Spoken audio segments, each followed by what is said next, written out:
everyone, thanks for tuning into this workshop. I hope you're all having a wonderful day. So today we are going to be doing my February wrap up.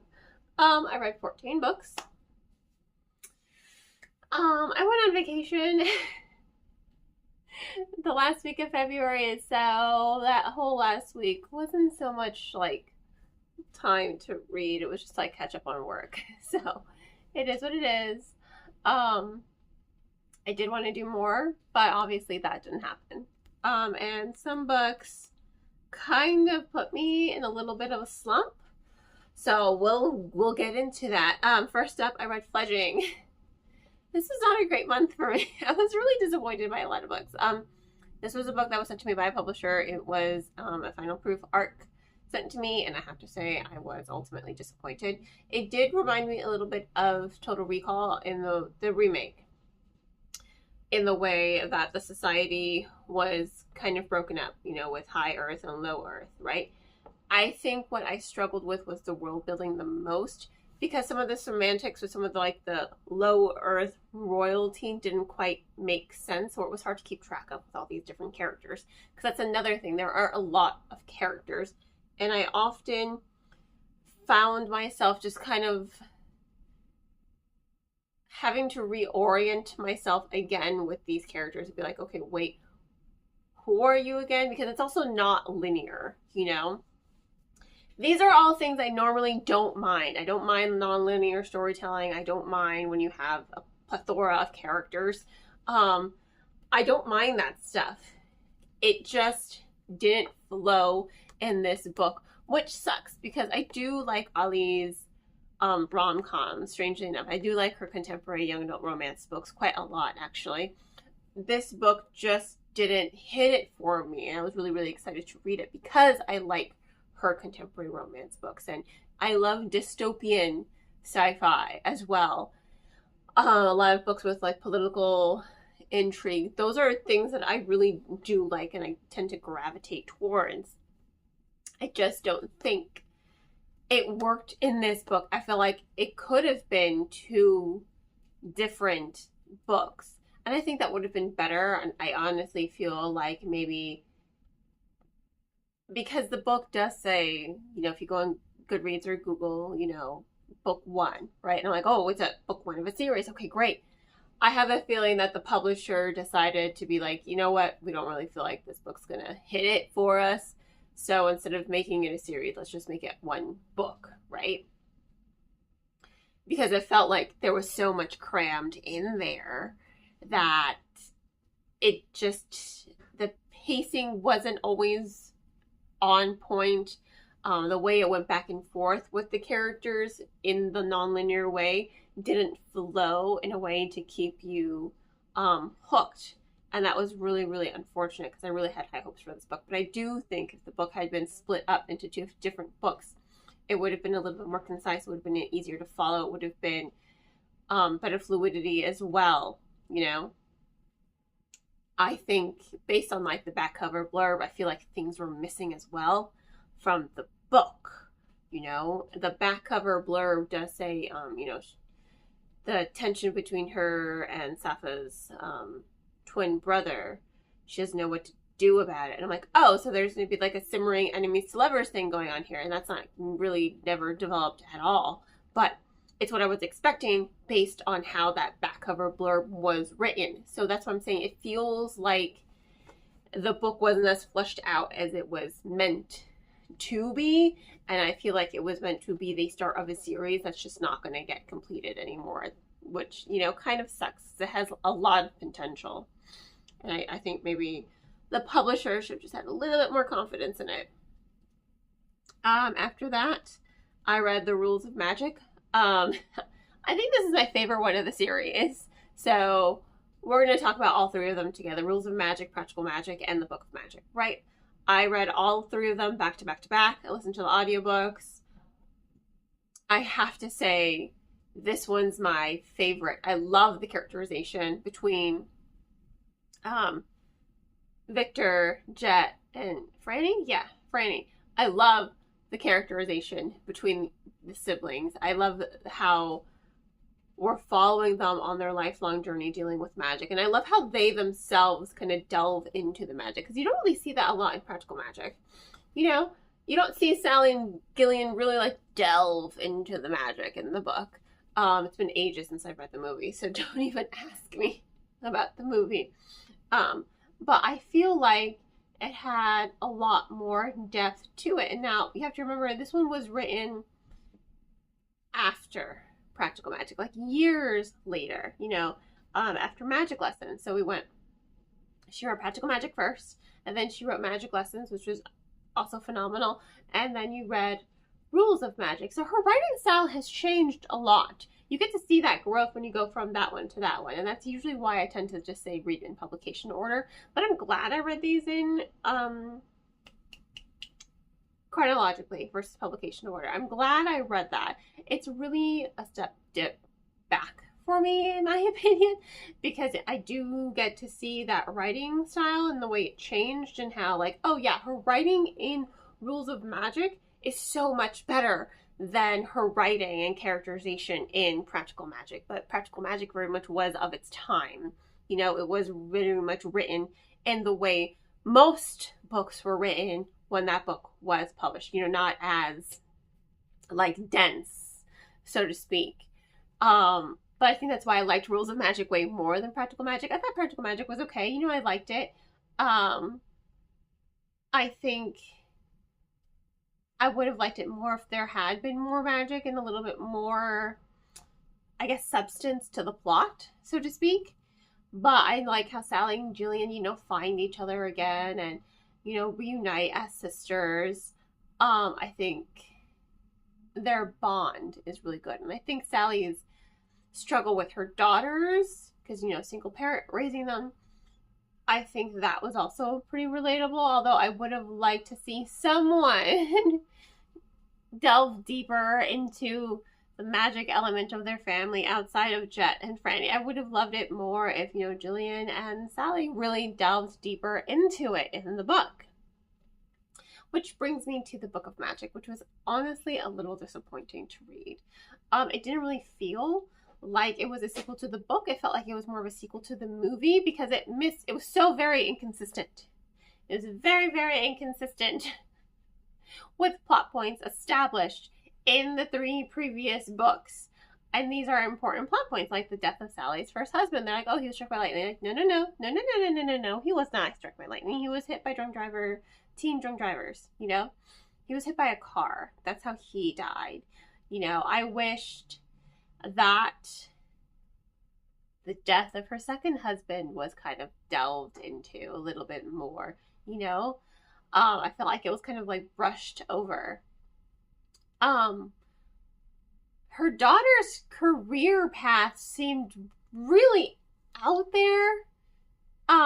Didn't really seem like, oh yeah, this was the direction that they were going to go, especially Gillian as well. I'm like, okay, this didn't seem like the direction your future was going to go. So it seemed like very left field all of a sudden, these characterizations and these character dynamics. I do like that they got to go to Europe and really went deeper into the origins of their family magic and the curse that binds them together. It was just ultimately really disappointing to me, though, because of all of those inconsistencies. And because of all those inconsistencies, I really couldn't find myself enjoying it, because I was just like listening to it and then just criticizing, like, no, that's wrong. This is what you established in books, you know, 2 or 3. Like, this is what you've already established. Why are you going back on that? Stop it. So that's ultimately my feelings on those 3. I am glad I read them back to back to back. I am glad that I read them chronologically versus publication order. Because I think it just worked better for me, strangely enough, because I very much am a proponent of read by publication order, hands down. Cassandra Clare, always. People ask, well, let me start. Like, no, do not start with The Last Hours. Do not start with Clockworks. You start with the original, otherwise you will hate yourself for it, because when you read from the beginning, publication, you know, City of Bones, to current ones, you get to see her writing style grow. So then you have a stronger appreciation of her newer stuff, and then you still can appreciate her older stuff without thinking like, oh, this is bad. Like, no, that was her first book, you know? And in this case, I do get to see that sentiment a little bit, because yes, Rules of Magic is, I do think, a better written book than Practical Magic, but I also think it's a better written book than the Book of Magic. So that's why it's honestly my favorite of the series. Of all four of them, I really like that one the most. After those three, what else did I read? Let's look at my notes. I read, the Cydonian Pyramid. So this was Collector Disco's book 2. So, yo. I was very, very surprised. A lot of questions were answered with this book. So thankfully, a lot of questions were answered, and I was very, very happy about that. I think what I liked best was we got to see Lalia's origin. We got to see her origin, and then the whole journey that she took to get back to Tucker. Because her and Tucker, like, their fates are entwined now. Like, they are there for each other. They've got no one else, and they don't want anyone else, right? They're just trying to, like, survive this crazy Klaatu Disco's experiment, right? I love their dynamic.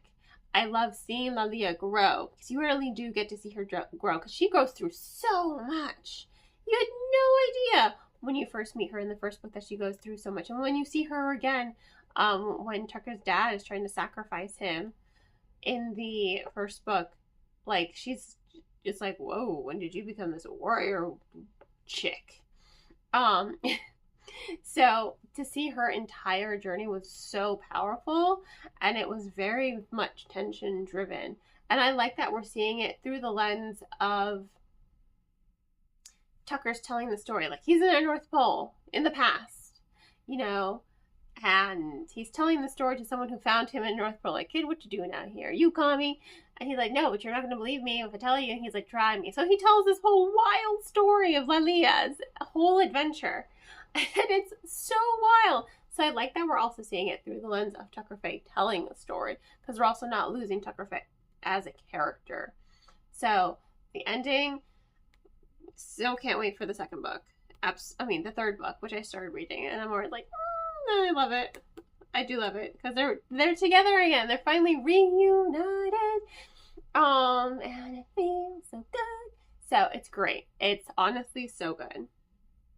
I followed that up with Blood of Elves. I loved The Last Witch and Sword of Destiny. Those were 2 5-star reads for me. This one, not so much. I understand that it's different. Those 2 were like anthologies. They were short stories.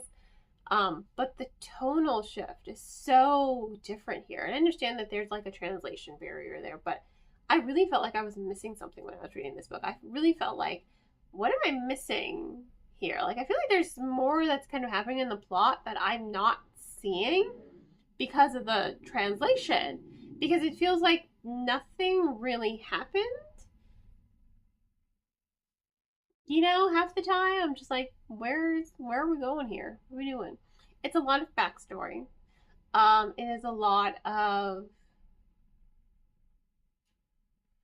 I don't want to say characterization. I do like the characterization. I will say Cirilla, Trish, and Yennefer, they're great.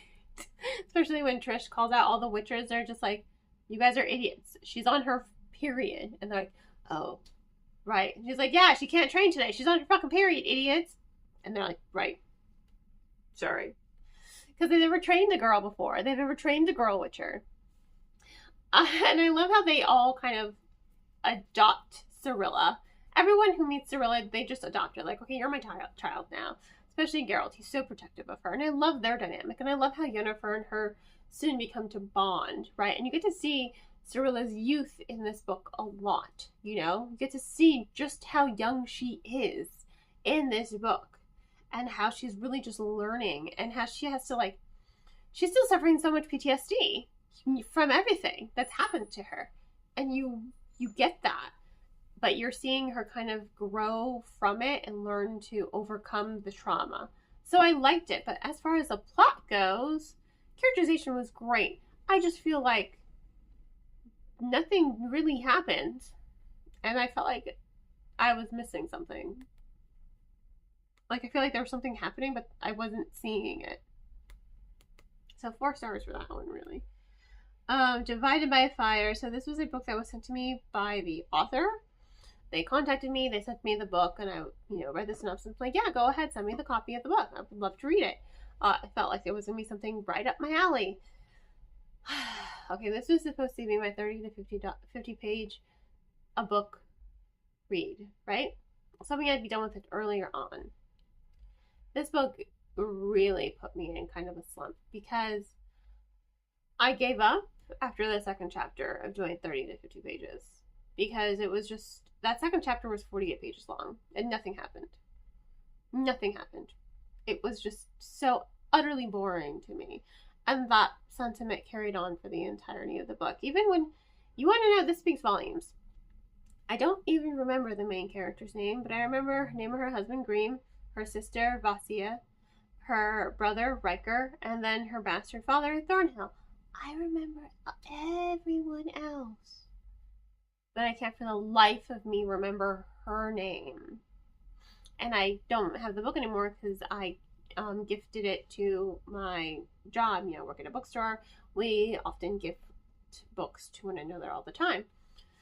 It was just okay. I struggled. I honestly, the last 40 pages of the book, I finished it right before my vacation. I'm like, this book's not coming on vacation with me. It's not coming on vacation with me.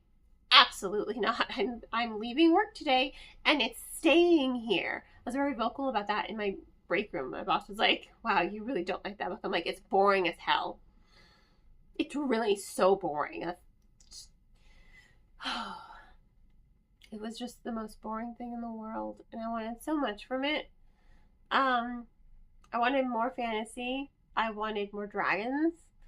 I wanted so much more from it. I think the characterization for the main character, I can't even remember her name. She's very forgettable. She was not a strong main character in my opinion. I just found her boring, her narrative boring, and I found the story boring. So I was very disappointed by that book, honestly. And I feel bad about being disappointed by it because the author took the time to reach out to me and send it to me. Now, I followed that up with We Who Will Die by Stasia Stark. This was another one that I struggled to get through. And it's not because it was poorly written. It wasn't. I think my issue is, I think that the market has been oversaturated with this type of book. I think there's an oversaturation of this type of character having to fight for survival in a magical world, and she's, stubborn and stoic, and I think there's just an oversaturation of it in the market right now, and I think I'm just kind of bored of it. So I think the ending was really interesting. So I am going to read book 2. There's nothing stopping me from reading book 2. Like I said, it's not a bad written book. It's really not. I'm just bored of these types of books, I think. I think I've just read too much of them recently that I'm just like, you know what? I need to just kind of take a break from books like this so that way I can go back to enjoying them to the fullest. Because it reminds me a lot of books that I've read that I liked much better, like Carissa Broadbent. I think as well, the atmosphere when I was physically reading it of the book reminded me too much of Blood of Hercules, and I fucking hated that book. So I had to audiobook it. I'm like, oh yes, this is so much better. So I enjoyed it way more as an audiobook because I kind of got that mental cleanse that was much required and much needed because I was struggling. I'm just like, I hate how this reminds me and feels like Blood of Hercules, and I fucking hated that book. I hate that book. It's a bad book. But regardless, I got the audiobook, it did the mental cleanse, and then I was able to really go back and read it and audiobook it and, really get into it. I think the magical creature element was really cool. I think her power as a siphon was really cool. That was a really nice reveal. Like I said, there's nothing wrong with the book inherently. It's just, it feels like too many stuff that's out there already, so I was bored by that. This was not a great month for me, as you can tell. It was just okay. But The ending was well done enough that I am interested enough to read the follow-up book. Maybe not buy it, but, well, no, I have to buy it because I have the LitJoy version and I need a matching set because I'm psychotic, so I will buy it. And if I don't love that one, then I'll probably just resell it, you know, as a set. But I'm holding out hope. I'm holding out hope because, like I said, it's not a poorly written book. I was just bored by it, ultimately. And that led me to being somewhat disappointed by it as well. So, but still, decent enough book. I give it a solid 3 stars. I followed that up with Alchemy of Secrets. Okay, I love Stephanie Garber's Once Upon a Broken Heart series. This book was a whole lot of nothing.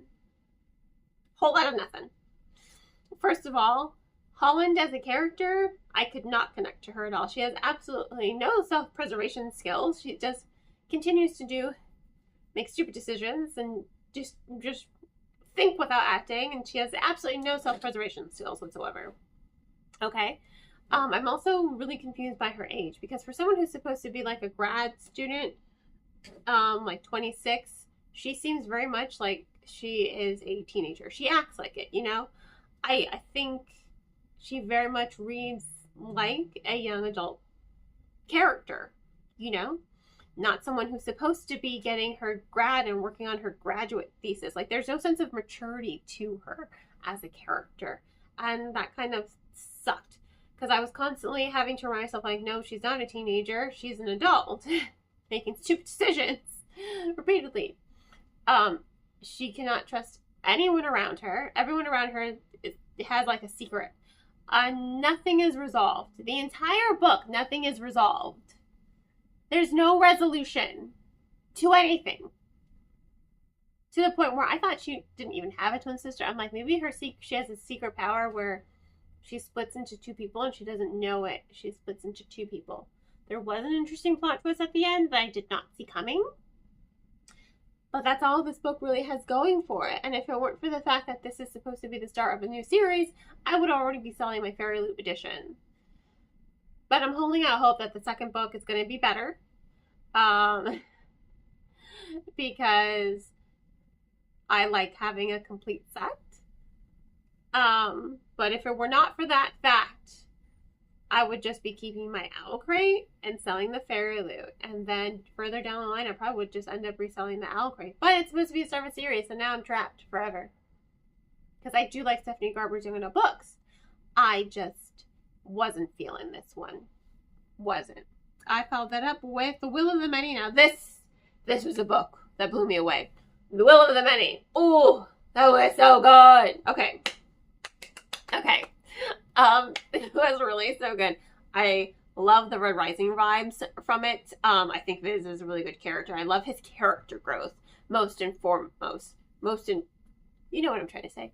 I love his character development. How he goes from being like this hate seed, like, has so much hate and the need for revenge deep seated inside of him, to at the end where he's just like, is violence really the only way for us to enact change? There has to be a better way, because he's gotten to know people who are not responsible for what happened to his family, but it's like, how does he enact change? Like, is violence the only way? And then he learns how to play the system. Like, he tries to, you know, get it by merit alone, but it's like, no, I have to be conniving and, you know, malicious in order to rise. So he's a really, really good character. He does a lot of good characterization. And there's a whole lot of good character growth as well. I love the atmosphere of the book. I love that kind of dark academia kind of aspect with this school. I love the way Will is kind of like a Jedi Force power in a way. I think it's a good book that has a lot of really good political intrigue, really good character dynamics, really good characterization, solid world building, even though those first 200 pages are a little slow. And that ending, I read it twice. Not because I didn't get it, because I was just mind blown and be like, did I just read what I thought I read? And yes, I did read it correctly. And I'm like, okay, cool. Cool, cool, cool, cool, cool. Cannot wait to see what book 2 brings. So glad I already own it. Like I'm here for it. I am clocked in. I am hooked. So that was a solid 4.5, 5 stars for me. I read Rise of Neptune next. This was one of the books that I was reading to my son at night. He really loved it. I think I ended up loving it way more than him, to the point that I've already pre-ordered book 3, The Void Dragon, because the ending of this was jaw-dropping. Jaw-dropping, let me just tell you. I love how the stakes have risen in this book. I like how we're seeing more of the space dragons come, like Triton, and we get to see his trident. I like Proteus. And I also like that Proctor gets her own POV in this book, and you really get to see and learn who Proctor is in this novel. You still get Lunar. You still see Lunar continuing to like rise to the occasion as a Martian. His connection with Dread. I love their dynamic. Like, these two are bros for sure. I love their dynamic. I love seeing all the dragons kind of come together to battle Triton. And I like that Proteus can see the future. But he's like, well, the future's always changing. There's like 1,000, you know, it's not one of those like, oh yeah, if you see the future, there's one. Like, no, I think the author did a really good job of saying like, well, there's all these different paths you can take, you know, based on all of these different decisions that you can take. And he sees all of them. So he's a little, you know, a little weird, this kid, but he's great. I love him, honestly. I think he's such a good character. But that ending was creepy as hell. And I'm so like, what? Like, I was so angry. I was reading it to my son, and I'm like, you're going to end it like that? My son's like, what? He's like, it's over? I'm like, yeah, it's over. He's like, but what happened? I'm like, I don't know, because it went black. The book ends with everything went black. And I'm like, what? Bastards. But now I'm really excited to read book 3, and so my son is too. I followed that up with Game Changer. Now you're probably thinking, Cynthia, Game Changer, what? Did I hop on the bandwagon? Yes, kind of. No, I have not seen the Heat of Rivalry show. I don't have that streaming service. I'm all for it. Maybe I'll watch it sometime in the future. That's just not the kind of shows that I gravitate toward anymore. And also I have kids, so I don't really get to watch TV anymore. Not the shows that I really want to watch anyway. I picked up this book to support my bestie, Jeff, because he's... Anyway, I'm my bestie, Jeff.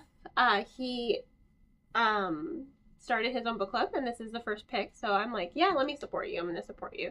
Because he supports me, and I support him. We're brother and sister. It's what it is. Really, really enjoyed it. More than I thought I would. You know, some of the sex scenes, I'm not really a smut reader. That's the thing with me. I don't really like all the explicit details, so I could have done without a lot of that, just because that's not usually something that I gravitate towards at all. But I do like the emotion between the characters, and I do like how they're very real characters. I like the humanity in the characters, and how Scott and Kip's relationship really grows, and how, you know, that scene, you know, the whole I don't want to be in the closet, like, that whole scene was impactful and really, really powerful. And I really liked that. You know, I liked the emotion, the very, very real representation that this book brings to the queer community. And I think that's something that, you know, kind of really is needed. So I do like it, and I like how... I liked it way more than I thought I would. I will say I also did just finish reading, as part of March, Heated Rivalry. I like the pacing for Heated Rivalry more, but I like the story and the relationship between Kip and Scott way more, and the struggles that they went through with the novel. I think their story is more powerful and impactful for overall. Then I read Call of the Dragon by Natasha Bowen. She did Skin of the Sea, or Sea the Skin. Never get it right. It really was a great book. Ultimately, I like the African mythology. I don't know a whole lot of African mythology, so sometimes when I read books with heavy African mythology aspects to it, I don't always connect to, because it's not something that I normally know anything about. But this book really delved into it into a way that made it really accessible to me and really relatable. I really thoroughly enjoyed the book, you know? I think I liked most Moremi's,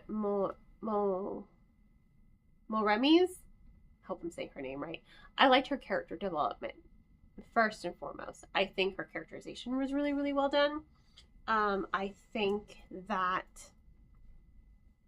she goes from being very insecure and very unsure of herself and very much feeling like she's an embarrassment to her mother to being this formidable force. You know, she's chosen one of the 2 dragons, and now she's bringing this new power in order to save basically the world. And there's just the ferocity in which she does that, just how she grows into herself and stops being insecure, and really just the fierceness of it. Oh, that was fire. It was amazing. I absolutely loved that about her. And the ending, I'm hoping there's a book 2. I want to see more of Moremi and the 2 dragons. Because the 2 dragons are basically like Gaia and Uranus. That's how they kind of like function. One is of the earth and one is of the sky. And it's never been done before. You know, the ones of the earth are usually women, the ones of the sky are usually men, priestess. So, you know, and Inan is how the inherent magical sense that they have.